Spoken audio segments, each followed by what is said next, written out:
So karon guys, Italian night na karon diri sa Windjammer. Nako diri sa Grande Sea Royal Caribbean Company. So mao ni ang mga dessert guys pag Kaya nga, sinusulit ko na lang ngayon. Tapos natay mga friends, mga sila siguro ang kauban sa work. Then, na siya mo na daghan kayong klase-klase ng mga breads. And then, so there sa other side natay mga cold cuts na mga pitos, klase-klaseng cold cuts po na siya.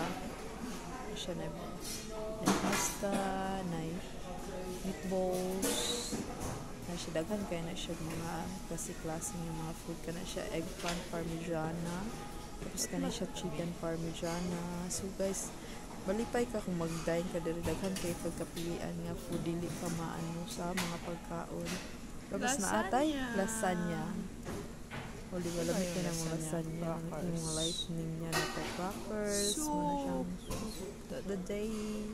Tapos syempre di mawala ang papadam sa mga Indian foods na dahil na side.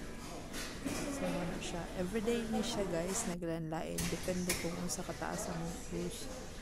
So ngayon, every lunch and dinner po, naatay burger na station. So, muna siya ang burger station, guys. Tapos ka siya sa live station na to, guys. Ang dessert niya is donut. Siya lamig kayo na siya. Then, naatay hot dessert. Uy, I uploaded this one in my YouTube. Ano siya? Maulan to. Salamat sa pagkakita.